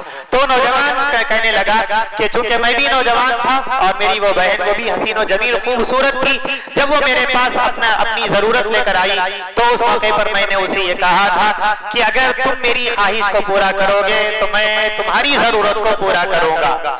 میں نے اس کے سامنے یہ شرط رکھی تھی اگر تم میری خواہش کو پورا کرو گے تو میں تمہاری ضرورت کو پورا کروں گا. کہا کہ پروردگار عالم، وہ اتنی مجبور تھی اور اپنے ماں باپ کے واسطے وہ اتنی مجبور ہو چکی تھی، اپنے لیے نہیں بلکہ اپنے ماں باپ کے لیے، کہ اس نے بادلے نخواستہ میری بات مان لی اور یہ کہا کہ ٹھیک ہے میں تمہاری خواہش کو پورا کروں گی لیکن تم میری مدد کر دو کہ ہمارے گھر میں کھانے کے لیے کچھ نہیں ہے، فقر و فاقہ کے ہم شکار ہیں. تو اس نوجوان نے کہا پروردگار عالم، وقت مقررہ پر وہ لڑکی آئی اور آنے کے بعد اس نے اپنے آپ کو پیش کیا. میں بھی تیار ہو گیا اور قریب تھا کہ میں یعنی غلط کام کر دیتا اور زنا کر لیتا. پوری طریقے سے کوئی مجھے روکنے والا نہیں تھا، کوئی دیکھنے والا نہیں تھا. ہم تنے تنا تھے، اکیلے تھے، جوانی ہماری، ہم جوان تھے، ساری چیزیں تھی، کوئی ہمیں پوچھنے والا اور روکنے والا نہیں تھا. جب میں تیار ہو کر اس کے پاس گیا دفعتاً آپ کا خیال میرے دل میں آ گیا کہ میرا رب مجھے دیکھ رہا ہے. محض آپ کی خاطر میں وہاں سے ہٹ گیا اور پھر میں وہاں سے علیحدہ ہو گیا اور میری اس بہن کو میں نے ساد و سامان دے کے رخصت کر دیا. اے پروردگار عالم، صرف آپ کے خوف کی وجہ سے اور آپ کے عذاب سے بچنے کی وجہ سے، آپ کے ڈر کی وجہ سے میں وہاں سے ہٹ گیا اور میں نے کوئی غلط کام نہیں کیا. اگر میرے یہ عمل آپ کو پسند ہے اور آپ کی بارگاہ میں قبول ہے تو آپ میرے لیے کوئی راستہ بتا دیجیے. تو اس موقع پر جیسے ہی اس نوجوان نے اپنی دعا مکمل کی، اللہ نے اس کی اس دعا کو قبول کیا، اس لیے کہ اللہ بخوبی جانتے تھے کہ اس موقع پر اسے کوئی روکنے اور ٹوکنے والا نہیں تھا، سارے وسائل اس کے پاس موجود تھے، کوئی پوچھنے والا نہیں تھا، کوئی دیکھنے والا نہیں تھا۔ اس بندے نے محض میرے ڈر کی وجہ سے، میرے خوف کی وجہ سے اس نے گناہ نہ کیا، اور اللہ بخوبی جانتے تھے، تو اللہ نے ان کی دعا کو قبول کر کے پتھر کو اور تھوڑا سا ہٹا دیا۔ پتھر تھوڑا سا اور ہٹ گیا، لیکن اتنا نہیں ہٹا کہ جانے کا کوئی راستہ بن سکے۔ اب تیسرے آدمی تھے، اس لیے کہ وہ تین دوست تھے، اب انہوں نے اپنی زندگی پر غور و فکر کیا، اس کے بعد کہا کہ پروردگار عالم، میں یعنی کام گھروں کو بنانے کا کام کرنے والا تھا، میرے گھر کا کچھ کام تھا، تو میں نے ایک مزدور کہیں سے میں لے کر آیا تھا، وہ مزدور میرے پاس آیا، آنے کے بعد صبح سے شام تک اس نے کام کیا، لیکن ہوا ہی کہ اتفاقاً یا اسے کوئی کام پڑ گیا، عجلت میں وہ میرے کام کی مزدوری لیے بغیر، جبکہ دن پورا اس نے کام کیا لیکن میرے کام کی مزدوری لیے بغیر وہ جلدی میں چلا گیا۔ اب وہ چلا گیا تو مجھے نہیں معلوم تھا، اجنبی آدمی کو میں پکڑ کے لے کے آیا تھا، میں اس کو کہاں ڈھونڈتا، وہ مجھے کہاں ملتا، اور وہ چلا گیا تو چلا گیا، وہ پھر آیا بھی نہیں، تو اس کی مزدوری میرے پاس رکھی ہوئی تھی، اس کی جو مزدوری تھی وہ میرے پاس رکھی ہوئی تھی، کافی دن ہو گئے وہ مزدور نہیں آیا، تو میں نے سوچا کہ کیوں نہ اس کی مزدوری کو میں کاروبار میں لگاؤں اور اس کی مزدوری کو کام میں لگاؤں، تاکہ اس کے لیے کچھ منافع ملے، اس کے لیے کچھ کاروبار میں ترقی ملے، تو اس مزدور کا بھلا ہوگا۔ تو وہ یہ کہتے ہیں کہ میں نے اس کی مزدوری کو کاروبار میں لگایا، اسے میں نے بکری خریدی، بکری کے بچے ہوئے 2-3، اس سے پھر دوسری بکریاں میں نے خریدی، تو کرتے کرتے کئی جانور انہوں نے اکٹھا کر لیے اس کی مزدوری پر کاروبار کر کے، اور اسی کاروبار کے نتیجے میں ایک گھر میں نے خریدا، باغ میں نے خریدا، اور بہت ساری چیزیں اسی یعنی ہوتے ہوئے اللہ تعالیٰ نے خیر و برکت دی، تو اتنا کاروبار، اتنا زیادہ میں نے منافع ملا کہ انہوں نے باغ لیا اور پھر گھر لیا، جانور لیے۔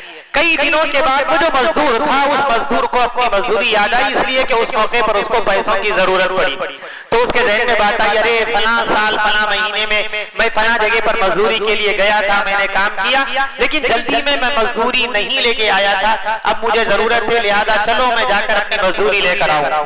تو وہ آدمی دور سے اس آدمی کے پاس آیا، اگر کہا کہ بھائی صاحب میں نے آپ کے پاس مزدوری کی تھی، آپ کو یاد ہے؟ کہا کہ ہاں بالکل یاد ہے، میری آپ مزدوری دیجیے، اس لیے کہ میں پریشان ہوں، گھر کے حالات صحیح نہیں ہے، لہذا آپ میری مزدوری مجھے دے دیجیے۔ تو اس موقع پر اس نے کہا کہ اپنی مزدوری لینا، کہا کہ مجھے مزدوری دیجیے۔ تو وہ جو مالک تھا، وہ آقا تھا، اس نے اس کو ہاتھ پکڑ کر لے گیا، کہا کہ دیکھو، ہاتھ پکڑ لے جانے کے بعد کہا کہ یہ جو پورے جانور ہیں یہ آپ لے کر جائیے، اور یہاں جو باغ آپ کو دکھ رہا ہے وہ باغ بھی آپ کا ہے، وہ آپ کی ملکیت کا ہے، اور یہ جو گھر بنا ہوا ہے نا یہ بھی آپ کا ہے۔ تو مزدور کہنے لگا کہ بھائی صاحب کیوں مجھ سے آپ مذاق کر رہے ہیں، میری چھوٹی سی مزدوری آپ دے دیجیے، میں لے کر چلا جاؤں گا، خواہ کیوں مجھے ستا رہے ہیں، پریشان کر رہے ہیں، یہ میرے لیے بڑی شرمندگی ہے، کہاں میری مزدوری، کہاں یہ جانور، یہ باغ۔ تو اس نے کہا کہ نہیں بھائی آپ کا ہے، آپ لے کے جائیے۔ کہا کہ میرے کیسا ہو سکتا، آپ میری مزدوری دے دیجیے، مجھے دیر ہو رہی ہے، شرمندہ مت کیجیے۔ تو انہوں نے کہا کہ نہیں یہ آپ ہی کا ہے۔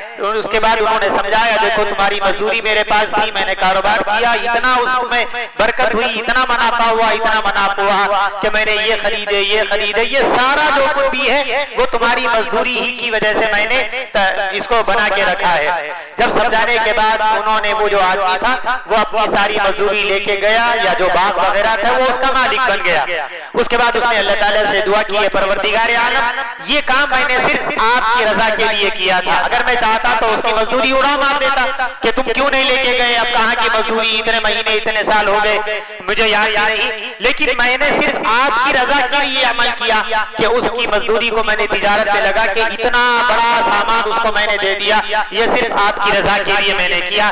اگر میرے یہ عمل آپ کے پاس قابل قبول ہے تو آپ ہمارے جانے کا راستہ بنا دیجیے۔ یہ اس نے اپنی دعا مکمل کی، پروردگار عالم کو اس کی زندگی کا یہ عمل اتنا پسند آیا کہ اللہ تبارک و تعالیٰ نے ان لوگوں کے لیے جانے کا راستہ فراہم کیا، وہ پتھر اور ہٹ گیا، اب پتھر اتنا زیادہ ہٹ گیا کہ ان 3 لوگوں کے نکلنے کا راستہ بن گیا، اور یکے بعد دیگرے وہ 3 کے 3 لوگ وہاں سے نکل کر اپنے مقام، اپنے گھر، اپنے منزل مقصود پہنچے۔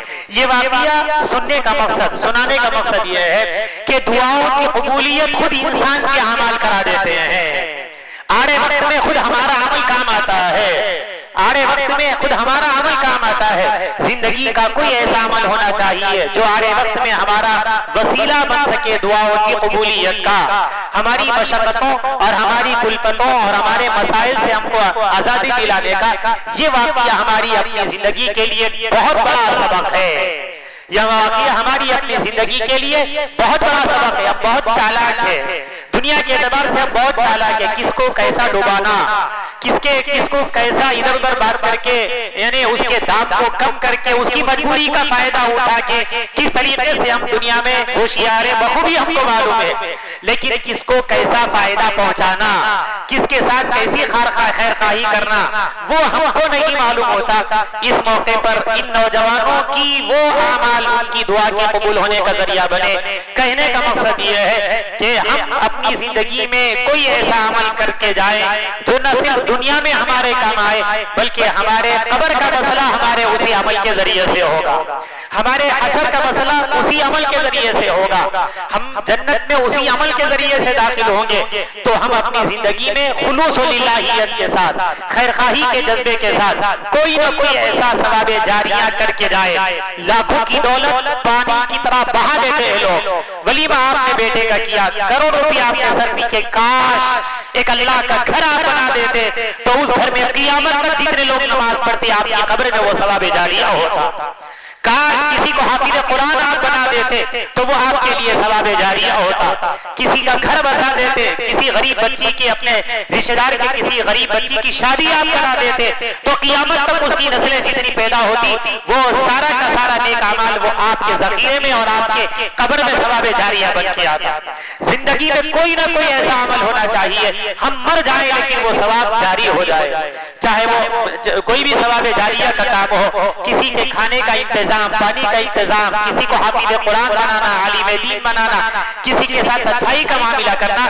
دنیا میں بھی یہ آڑے وقت میں ہمارے کام آتے ہیں. ہمارے اعمال ہماری قبولیت کا ذریعہ بنتے ہیں. قبر میں یہی اعمال کام آتے ہیں, حشر میں کام آتے ہیں, پل صراط پر یہی اعمال کام آتے ہیں. میرے دوستو, یہ رات ہمیں اس بات کی طرف توجہ دلا رہی ہے کہ زندگی میں کچھ نہ کچھ کر کے جاؤ. دنیا میں بیٹے نہیں پوچھ رہے ہیں تو مرنے کے بعد کون کس کو پوچھے گا؟ کون سے ایسے فرمانبردار بیٹے ہیں جو صبح شام ماں باپ کی قبر پہ جا کے فاتحہ اور ایصال ثواب کر کے آتے ہوں؟ کس کی دنیا اس کے لیے, کس کی دنیا میں وہ پریشان ہے. بیوی شوہر کرنا بھی چاہے تو بیوی کرنے نہیں دیتی, بیوی اگر کرنا بھی چاہے تو شوہر کرنے نہیں دیتا, بچے آگے بڑھنے نہیں دیتے, دنیا کی محبت اس کو نیک عمل کی طرف راغب نہیں کرتی. تو زندگی میں باحیات ہے تبھی کچھ سوچ لو, کچھ کر کے جاؤ کہ میری قبر میں میرا یہ عمل میرے لیے کچھ کام آئے.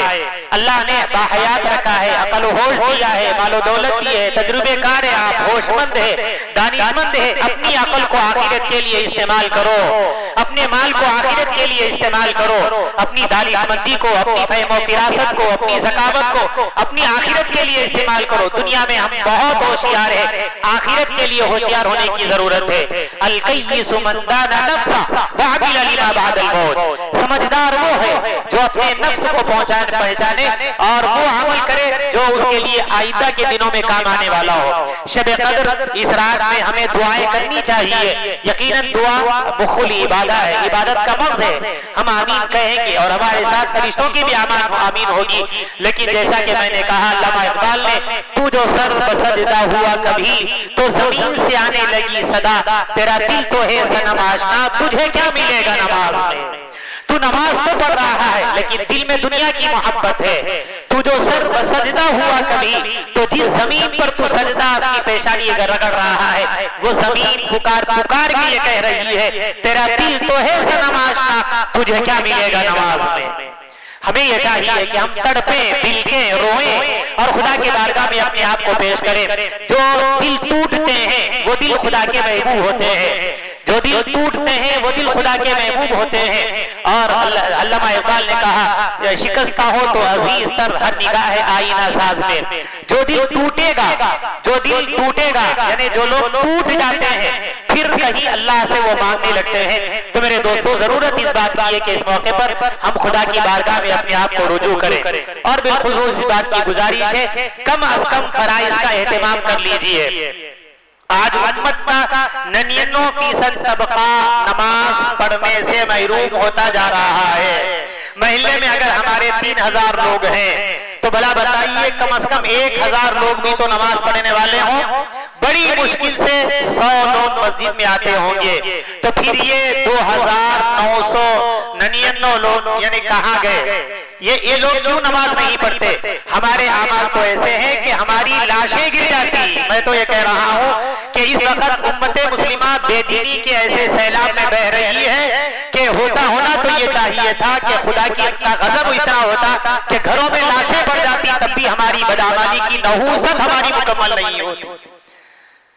خدا کا وہ فرض جو اسلام ہونے کے بعد سب سے پہلا فرض ہے نمازوں کا پڑھنا، احساس بھی نہیں کہ نماز نہ پڑھ کے میں گنہگار ہوں، فجر نہ پڑھ کے میں گنہگار ہوں، وہ احساس بھی نہیں۔ پچھلے زمانے میں ہوتا یہ تھا کہ اگر کوئی مصیبت آتی تو لوگ گھروں میں تلاوت کرتے تھے، دعائیں ہوتی تھی، اللہ والوں کو بلا کر ان سے گزارش کی جاتی تھی۔ اب وہ سوچ بھی ختم ہو گئی، مسائل آنے پر تبصرے ہو رہے ہیں، تنقیدیں ہو رہی ہے، فلاں علاقے میں ایسا ہو رہا ہے، فلاں جماعت پارٹی ایسا کر رہی ہے، اس نے مسلمانوں کو ایسا کیا، اس کی وجہ سے اتنی لاشیں گر گئی، اس نے بلڈوزر چلا دیا، فلاں، یہ تبصرے ہو رہے ہیں، لیکن خدا کی طرف رجوع ہونے کا ذہن و دماغ میں بھی ہمارے نہیں ہے کہ یہ ہمارے اعمال کی نحوست ہے۔ بھلا بتائیے کہ اگر اس محلے میں خدا کا غضب آ جائے، اس محلے میں کوئی ایسی بیماری آ جائے کہ محلے کے وہ لوگ جو نماز نہیں پڑھتے اگر اس بیماری کی وجہ سے ختم ہو جائے، تو کیا یہ انصاف نہیں ہے؟ کیا یہ نہیں ہے خدا کی طرف سے کہ بے نمازی فجر کی نماز چھوڑے فوراً زمین دھس جائے اور وہ زمین کے اندر چلا جائے؟ کیا یہ انصاف نہیں ہے خدا کا؟ ظہر کی نماز ہم نے چھوڑا، خدا کی طرف سے آسمان سے پتھر ہمارے اوپر آ جائے اور اس پتھر کی وجہ سے ہمارا سر دماغ پھٹ کر خون ہو جائے اور ہماری زندگی ختم ہو جائے، کیا یہ خدا کا انصاف نہیں ہے؟ آپ بولیے۔ ہم اپنے نافرمان بیٹے کو برداشت نہیں کرتے، لیکن اللہ کی وہ رحیم اور کریم ذات ہم کو کتنا برداشت کر رہی ہے ہم اس کا تصور نہیں کر سکتے۔ کتنے وہ گھرانے ہیں، پورا کا پورا گھرانہ نماز نہیں پڑھتا، کیا اس گھر پر خدا کا عذاب نازل نہیں ہونا چاہیے؟ انصاف آپ کیجیے۔ یہ اللہ کی رحمت کا طفیل ہے، اب جی رہے ہیں، یہ خدا کے کرم کا طفیل ہے کہ آپ کو جینے کا موقع مل رہا ہے۔ فجر کی نماز چھوڑنے کے باوجود بھی جیسے ہی نماز کا وقت ختم ہو جاتا آپ کی موت واقع ہو جاتی، یہ خدا کا انصاف ہے۔ کیوں؟ اس لیے کہ پیدا خدا نے آپ کو کیا، زندگی خدا نے آپ کو دی، اسلام خدا کی طرف سے آپ کو ملا اور اسلام کا سب سے پہلا فرض آپ نے پورا نہیں کیا، تو کیا یہ انصاف نہیں ہے کہ زمین کے اندر پھنسا دیے جاتے، آسمان سے پتھروں کی بارش نازل کی جاتی، آگ کی وجہ سے آپ کا پورا گھر جل کے خاکستر ہو جاتا، آپ کی بیوی جل جاتی، بچے جل جاتے، آپ کا گھر پورا جل جاتا، آپ کی دکان جل جاتی، کیا یہ انصاف نہیں ہے؟ خدا کا رحم ہے کہ ہمیں جینے کا موقع مل رہا ہے۔ ضرورت ہے کہ اپنے آپ کو سمجھے کہ ہم کتنا خدا کے غضب کو دعوت دے رہے ہیں۔ وہ پورا کا پورا نوجوان بچیاں 8-9 بجے تک سو رہی ہے، مائیں سو رہی ہے، بوڑھے باپ سو رہے ہیں، کوئی پورے گھرانے میں کوئی ایک نماز پڑھنے والا نہیں ہے۔ بھلا بتائیے اس پورے گھر کو جینے کے لیے کیوں موقع دیا جانا چاہیے؟ ان کو راستہ کیوں ملنا چاہیے؟ گرم گرم روٹی خدا کیوں کھلانا چاہیے؟ یہ خدا کا کرم ہے کہ فجر کی نماز نہ پڑھنے کے باوجود ہم ناشتہ کر رہے ہیں، نہ پڑھنے کے باوجود ہم دکان کو جا رہے ہیں، ورنہ ایکسیڈنٹ ہو جاتا ختم ہو جاتا۔ خدا نہ کرے، میری بات اگر بری لگ رہی ہے تو میں معافی چاہتا ہوں۔ یہ انصاف ہے کہ فجر کی نماز نہ پڑھ کے آپ دکان کو جاتے، آپ کا ایکسیڈنٹ ہو جاتا اور ختم ہو جاتا۔ اللہ نہ کرے، اللہ نہ کرے، لیکن یہ انصاف ہے خدا کا۔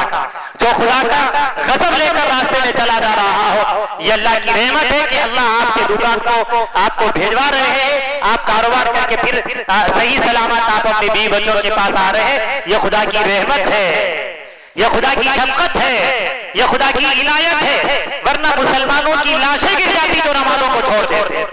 اللہ کے حبیب نے خود یہ کہا، حدیث میں بات آتی ہے، میرا دل یہ چاہتا ہے میں ان کے گھروں کو آگ لگا دوں جو جماعت اور جماعت میں شریک نہیں ہوتے۔ کیوں کہا آقا نے؟ کیا اللہ کے نبی کو ہم سے محبت نہیں تھی؟ اس نبی نے رات کی تنہائیوں میں بلک بلک کے روکا، خوشی کے موقعات میں بھی معراج میں جا رہے ہیں، اس سے بڑی اور کیا خوشی ہوتی، لیکن آقا نے کہا امتی امتی امتی، میری امت کا کیا ہوگا؟ پیارے آقا صلی اللہ علیہ وسلم دنیا سے جا رہے ہیں، اور آپ اپنی امت کو یاد کر رہے ہیں میری امت کا کیا ہوگا. ایسا پیارا چاہنے والا نبی اس امت کے لوگوں کے بارے میں یہ کہے کہ جو لوگ نماز کو چھوڑ کر اپنے گھروں میں رہے، میرا دل یہ چاہتا ہے کہ میں یہ کہوں کہ ان کے گھروں کو آگ لگا دی جائے. اگر آج نبی زندہ ہوتے تو ان مسلمانوں کے گھروں کو آگ لگا دی جاتی، ان کی بیوی بچوں کے ساتھ پورے گھر کو جلا دیا جاتا.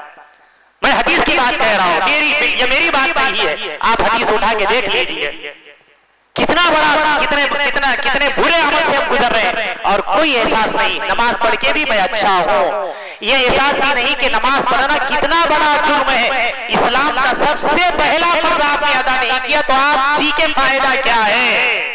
آپ کو خدا کا نام لینے کے آپ حقدار نہیں ہے، نبی کے نام لینے کے آپ حقدار نہیں ہے. آپ یہ کرنے کے حقدار نہیں ہے کہ نبی میری شفاعت فرمائیے.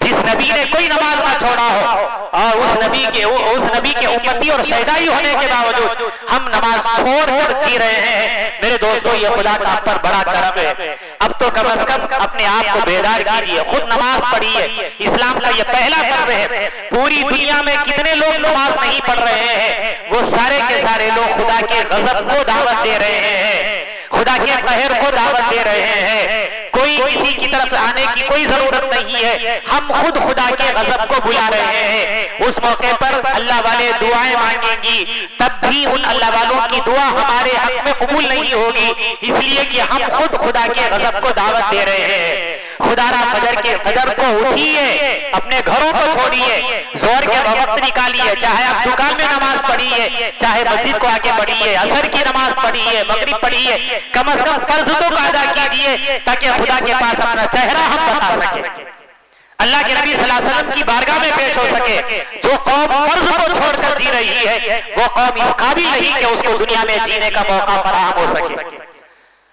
کتنا ہم اللہ کے غضب کو دعوت دے رہے ہیں. پورا کا پورا گھرانہ بے نمازی ہے اور کوئی احساس نہیں. جمعہ ہو گیا مکمل اور عید کی نماز ہم نے پڑھ لی، بڑی مشکل سے شب قدر میں بڑے روزے، بقیہ پورے روزے کون پڑھے گا؟ اگر اللہ کی طرف سے غضب ہوتا تو جو آدمی سحری نہ کر کے روزہ نہ رکھتا تو اسی وقت اس کی جان چلی جاتی. اللہ کا غضب نازل ہوتا کہ تو روزہ رکھ سکتا تھا لیکن تو نے سحری کیوں نہیں کی، لہذا تجھے جینے کا موقع نہیں دیا جانا چاہیے. اللہ کا کرم ہے، اللہ کا کرم ہے، اللہ کا فضل ہے کہ ہم جی رہے ہیں، ورنہ مسلمانوں کو دنیا میں جینے کا اس موقع پر کوئی حق نہیں بنتا. خدا کا انصاف ہے کہ ہمارے فرائض کے نہ کرنے پر اللہ ہم کو دنیا میں نہ رکھے. اللہ کا کرم ہمیں دنیا میں جینے کا موقع فراہم کر رہا ہے. نوجوانوں سے، بزرگوں سے، ماں اور بہنوں سے گزارش ہے کم از کم فرض نماز کا اہتمام کیجیے. یہ زندگی کا پہلا فرض ہے، جبکہ حدیث میں کہا گیا آپ کھڑے کے نماز نہیں پڑھ سکتے، بیٹھ کے نماز پڑھو.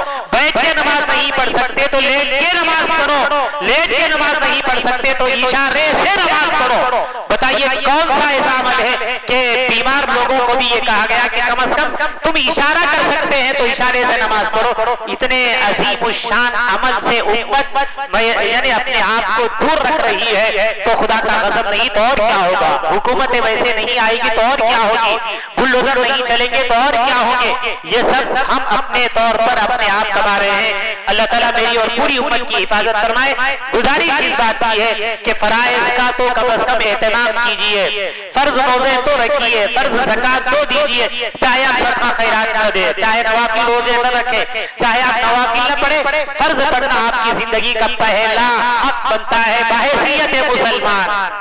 فرض پڑھنا بحیثیت مسلمان پہلا فرض، یعنی اسلام قبول کرتے ہی عصر کی نماز کا وقت ہو گیا، اسلام آپ نے قبول کر لیا تو اب پہلا فرض یہ کہ آپ فجر کی نماز پڑھیے.